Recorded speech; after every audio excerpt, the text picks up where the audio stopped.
Hi there. Hey, your head coach Steve Hopkins, and this is the first in the segment of accountability. And so I'm looking forward to spending just a little bit of time with you on how we talk about accountability, and more importantly, I'm just adjusting my camera here just a little bit, more importantly, how we can get accountability. But we want to talk just a little bit about what it is we're going for. Maybe in our context, just describe just a little bit. This, by the way, goes a little bit hand in hand with one of your reading books. It's called Trusted Leader by David Horsager. I don't know if you've happened to go through it, any of it at all. The neat thing I like about this book, and this book is just talking about 8 pillars that drive results. So we'll connect accountability to this in a second. But you can literally go through chapters just on one category here. If you look in the table of contents in this book, there's some neat areas when we talk about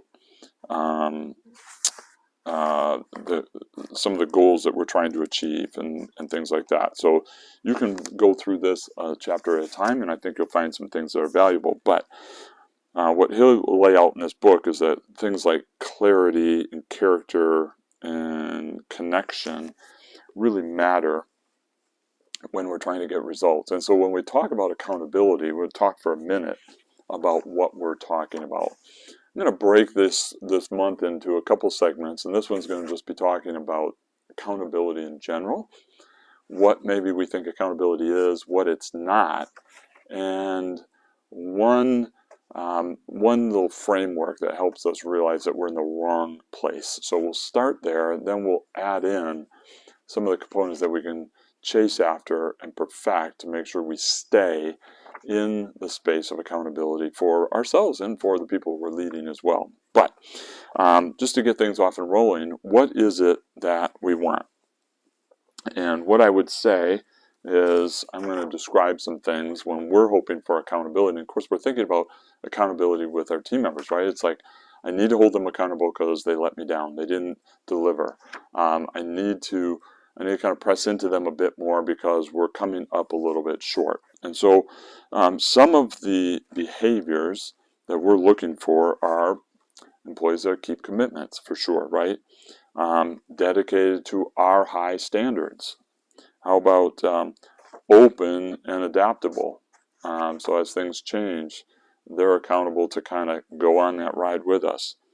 Be a valuable resource to other people as well. Be accountable. Be helpful to other people that might be struggling.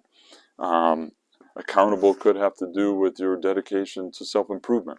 So there's all these lists of things when we talk about accountable, but mostly we're often talking about delivering. Delivering for who? Delivering for us.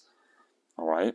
And so I want to share a couple thoughts. I want to ask you just maybe to pause for a second and open your mind to a couple possibilities. All right. You don't have to agree with these. You don't have to make these yours. These are two things that have helped me quite a bit when I'm wrestling with accountability or the disappointment or the lack of accountability. And the first one is this idea that we can't really hold our employees accountable. All right? We can't really hold our employees accountable. What we can do is teach our employees self-accountability. All right? So really what we're asking for is for our employees to develop self-accountability. All right? Not hold them accountable to you. And I know it's just a little semantics, a little word game here, but the way we try to produce accountability is counterproductive because we're trying to force something on somebody else. And the reality is we want accountability to show up when our team members hold themselves accountable. All right, so that's number one. And maybe think about that, jot that one down. Number two is the best way we can do this is by modeling self-accountability ourselves. Right? The best teacher in this way is to model it ourselves. So we have to really hold ourselves to a high standard, challenge ourselves to say, I'm going to work on self-accountability. I'm going to model that so then when we have a conversation about what we hope to inspire for our employees, for themselves, we'll sync up with serving us and serving them as well, but it'll be self-accountability that shows up and delivers for us, all right? Not us pressing accountability into another person. Hopefully that makes sense, all right? One of the ways that we can kind of stimulate this is make sure that we're connecting with our employees and things that are valuable to them, all right? You want to inspire them. You want to inspire employees to become the best version of themselves, all right? That's when they deliver. That's when they drive themselves. It's one thing to produce. It's another thing to produce an alignment. We can talk about alignment in a different thing, but we're just talking about just actually getting it done, producing, right? And so sometimes you have to do a little bit of a dive. This is just a side topic, and what motivates them could be recognition, could be a little bit of autonomy, could be investment in the future, all those things. Okay, so that's just really important. So let's talk for a second about what accountability is not. And I'm going to throw another word at you. When we talk about accountability, we're going to continue to frame things in the word of indispensable. How do you like that word, indispensable? Would you like your team members to be indispensable to you? And don't we aspire to be indispensable ourselves? So we can talk about accountability and taking it up a notch, because I think we kind of shoot low with accountability. Just turn in your work on time. Just meet the deadline. And I think we really miss when that's our baseline that we're hoping for.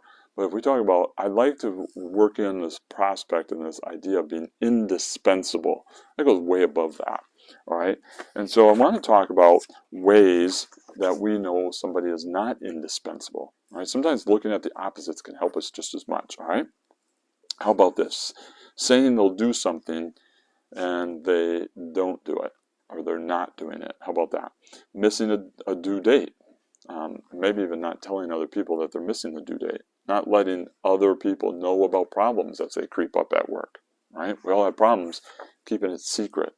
Not telling, blaming other people. Always voicing complaints. Right? That's not very indispensable. Being the naysayer.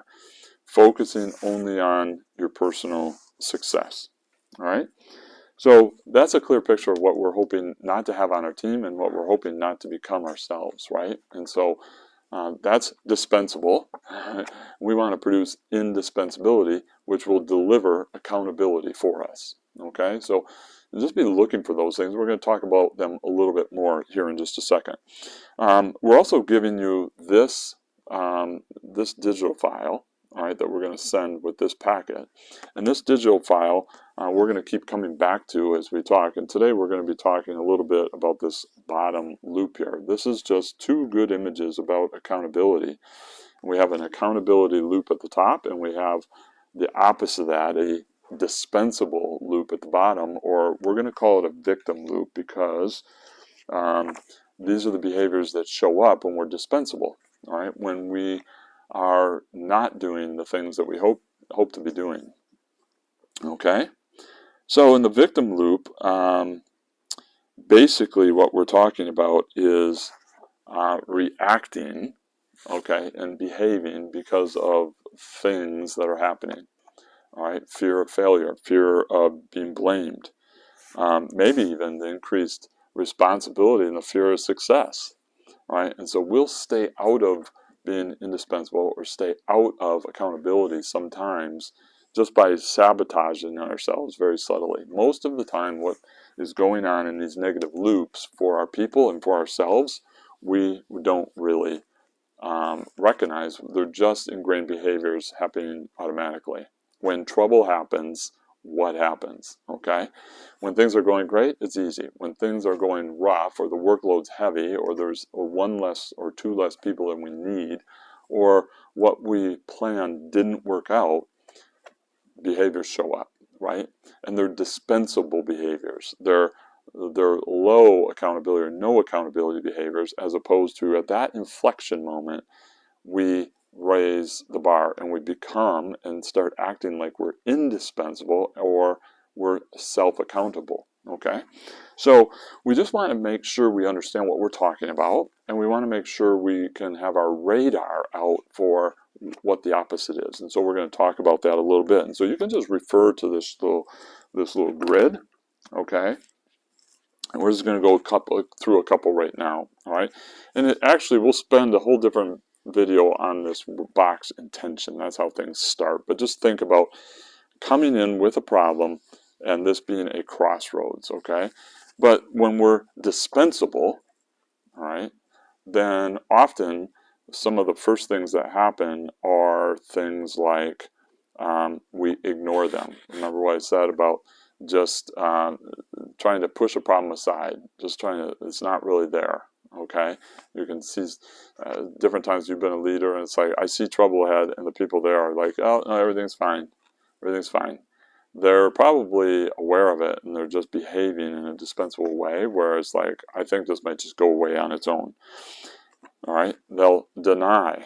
All right, you might even ask them, hey, did that happen yesterday? And be like, no, it didn't really happen, or it just happened a little bit, or happened once and then we corrected it. They'll deny that there could be something still brewing. The real one to watch out for, though, is blame. All right, and again, these are all dispensable behaviors. We don't want to be a dispensable person. We want to be an indispensable person. So when we're having a non-accountable behavior loop, you can hear a lot of blaming. You can do blaming yourself as well. Blaming COVID, blaming things, certainly blaming people, all right? That's a dispensable behavior. That's not an accountable behavior. And then we can go all the way to rationalize it, kind of explaining why it's impossible, resisting, and then even getting all the way to hiding things. I don't know if you've ever caught somebody in a lie at work about a problem because they were so fearful of telling the truth, and they were like, no, that didn't happen ever. And it's like, yeah, it did. We had the documentation. And so they made it all the way around that loop of behaving in a way that did not take on responsibility, was not accountable, right? And being committed. So keep thinking about these loops. These are our warning signs. Now, what's our challenge? Our challenge is for us to pay attention to those loops as well. All right? You want to look out for those. One of your homework assignments for the next couple of weeks could literally be to journal about the times that you thought or even talked and said words that had to do with the action of blaming. And especially for us, we might not be as blatant as blaming a person. We could, it happens. We could blame a thing. We could blame a trend. We could blame anything, all right? Journal about that. Remind yourself, just say, hey, when did I do that last week? When did I blame? And we want to trigger that because we want to get familiar with our experience in the bottom of this loop right here. That's really important. Awareness is part of correction. Remember that, okay? So do that. I know I blamed some things this past week, all right? It's a very natural human side of it, but it will always prevent you from what our goal is that we'll talk about in the following videos, which will have a little bit to do with accountability and behaving like you're an indispensable person, and you want to model that for your team to become indispensable team members with a high level of self-accountability. Okay? All right. So what's behind some of these victim loops, these dispensable loops on the bottom? I'm going to give you a few things that you can kind of look for. We don't have to go through all this, but things that kind of can be at the root of this. And you can certainly challenge yourself. Toxic beliefs in our mind are things like, I'm right. I'm always right. I'm the boss. I always know I'm right. I have the most experience here. I've been through this most number of times. I'm always right. Another one is, it's unfair. Have you felt like things have been unfair the last year? I have. It's unfair. If that gets baked in too much, then all of a sudden we can start blaming things. We can start making excuses, all right? And no one put in our work contract that this was going to be fair. In fact, I haven't found 12 months of fairness in my entire life. So sometimes it's very difficult, but if we keep focusing on things that are unfair, we're going to never develop accountability, self-accountability, all right? Things like I can't, or it's not my style. This isn't the way I like to do things. These are things that really can, disrupt that, okay? So what I would say is feel free to print this out. We're going to use this quite a bit in the next few weeks, all right? And journal a little bit about the connection between accountability and self-accountability, accountability and indispensability, okay, and your responsibility for yourself to model And then we'll be prepared. We'll talk about having conversations about accountability. Certainly we have to perform, so we have to get results. Remember, leadership is all about getting other people to give the results that matter to us. So we're not talking about going soft here, but I just want to encourage you to think about developing self-accountability with employees instead of pressing your accountability onto somebody that's disappointing you. All right, so that's our intro. Have at those thoughts. The last homework, of course, was our blame assignment. All right, journal about the times that you recall in the past week where you slipped into mentally blaming or verbalizing blaming a thing or a person for something that was going on for you. All right, and then we'll add some more things. We'll catch up with you in a week or so with some follow-up videos on how to stay at the top of this. This is all we'll talk about in the bottom. We're going to spend a lot of time up here and really learn more and more about how to live and breathe in the accountability loop. All right, look forward to that, and look forward to the rest of the month with you. Thanks.